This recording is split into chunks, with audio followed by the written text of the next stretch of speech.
Welcome to the channel. तो आज हम पढ़ेंगे sp3 हाइब्रिडाइजेशन के बारे में। sp3 हाइब्रिडाइजेशन कार्बन की तब होती है जब कार्बन सारे ही बॉन्ड सिंगल बॉन्ड बने। So let's take an example in which carbon is forming all the single bonds, that is methane molecule. Simplest molecule हमने ले लिया। तो यहाँ पर कार्बन की ग्राउंड स्टेट होगी 2s2 2p2। 2s ऑर्बिटल के अंदर दोनों इलेक्ट्रॉन आ जाएंगे, एक ही ऑर्बिटल होती है तो दोनों इलेक्ट्रॉन पेयर्ड हो जाएंगे। 2p सबशेल के अंदर 3 ऑर्बिटल्स होती हैं तो 2 ऑर्बिटल पहले सिंगली फिल्ड होंगी, एक ऑर्बिटल आपकी खाली रह जाएगी। जब इस कार्बन आटम को कुछ ना कुछ एनर्जी मिलेगी तो ये जो पेयर्ड इलेक्ट्रॉन्स है ना, ये आगे देखेंगे कि खाली ऑर्बिटल प्रेजेंट है तो ये एनर्जी एब्जॉर्ब करेंगे और यहाँ से एक इलेक्ट्रॉन एक्साइट होके खाली ऑर्बिटल के अंदर चला जाएगा। तो this will be the excited state electronic configuration, that is 2s1 and 2p3।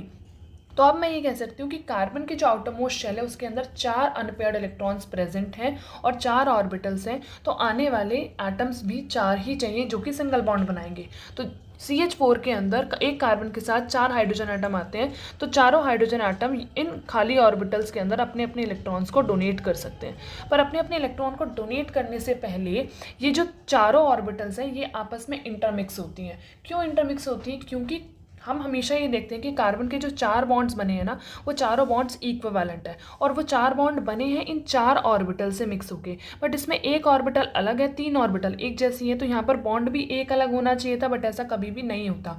तो यहीं से एक कॉन्सेप्ट आया कि अगर ये इक्विवेलेंट बॉन्ड्स हैं तो इट मीन्स ऑर्बिटल्स भी इक्विवेलेंट एनर्जी की प्रेजेंट होंगी।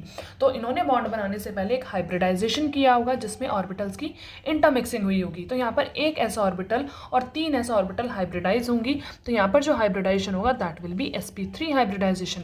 4 ऑर्बिटल्स यहाँ पर कंबाइन हो रही हैं और 4 ही हाइब्रिड ऑर्बिटल्स हमेशा जनरेट होंगी। जितनी ऑर्बिटल्स कंबाइन होंगी हाइब्रिडाइजेशन में पार्टिसिपेट करेंगी उतनी ही हाइब्रिड ऑर्बिटल्स जनरेट होंगी। तो मैं यहाँ बोल सकती हूँ 4 sp3 हाइब्रिड ऑर्बिटल्स जनरेट होंगी।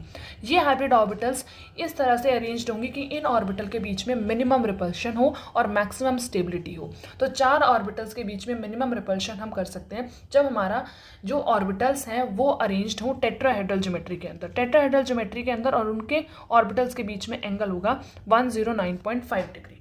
तो यहाँ पर ये कार्बन है, बीच में सेंटर में कार्बन लगाया हुआ है। कार्बन के around 4 sp3 orbitals 109.5 degree bond angle से सेपरेटेड है और अरेंज्ड है। इसी स्ट्रक्चर को बोलते हैं हम टेट्राहेड्रल शेप। अब जो आने वाले हाइड्रोजन एटम्स हैं वो अपना अपना इलेक्ट्रॉन लेके आएंगे और इनकी sp3 ऑर्बिटल के साथ सिग्मा बॉन्ड बना लेंगे, हेड ऑन ओवरलैपिंग कर लेंगे। तो ये सिग्मा बॉन्ड बनता है sp3 और s ऑर्बिटल के हेड ऑन ओवरलैपिंग से। इसी को ही मैं यहाँ पर बॉन्ड लाइन से दिखा सकती हूँ। ये जो बॉन्ड लाइन्स है it means head on overlapping और we can say sigma bond. So this is all about the sp3 hybridisation of methane molecule. Thank you everyone.